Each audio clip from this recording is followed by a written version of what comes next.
افغان لوبډله څنګه نیمه پایلوبې ته رسیدلی شي؟ افغان لوبډلې نن په خپله درېیمه لوبه کې نیمیبیا ته په لوی توپیر ماته ورکړه او نیمه پایلوبې ته د رسیدلو هیلې یې ژوندۍ وساتلې. دا چې د پاکستان دوه راتلونکې لوبې له سکاټلند او نیمیبیا سره دي، نو پرته له شکه یاده لوبډله نیمه پایلوبې ته تللې بوله، خو نیمه پایلوبې ته د دویمې لوبډلې برخلیک لا نه دی معلوم.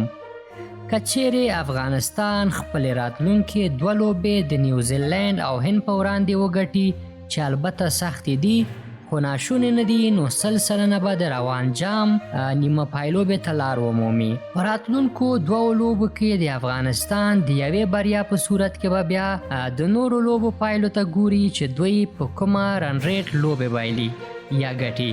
که نیوزیلند او هند له خپلو پاتو لوبو یوه وبایلي او افغانستان یوه وګټي، نو بیا به د رن ریټ په اساس یوه لوبډله نیمه پایلوبې ته ځي، چې د افغانستان رن ریټ لوړ او سیمی فاینل ته د تللو چانس ډیر زیات دی.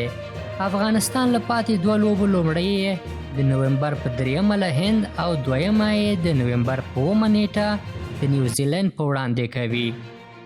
هیره دې نه وي چې افغانستان نیمیبیا ته په ستر توپیر سره ماته ورکړه.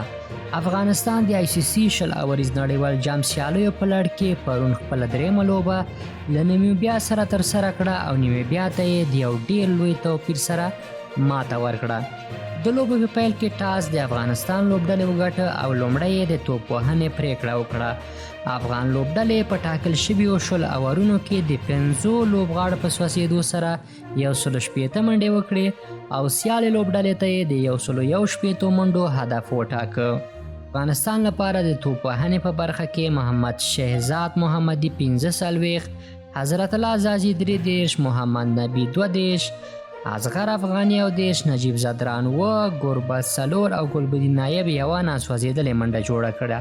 د توپ اچونې په برخه کې افغان لوبډلې د نوین الحق او حمید حسن 3 وکټې، ګلبدین او راشد خان یوه وکټه واخیستله.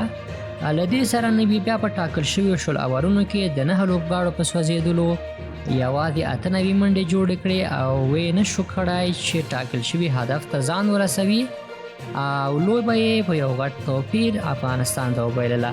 د لوبې په پای کې نوین الحق د لوبې غوره لوبغاړی ونومول شو. همداراز اظهر افغان هم خپله وروستۍ لوبه ترسره او له هر ډول کرکټ سره مخه ښه وکړه. دا د نن ورځې تازه او کره معلومات، په دې هیله چې ستاسو خوښ شوي وي.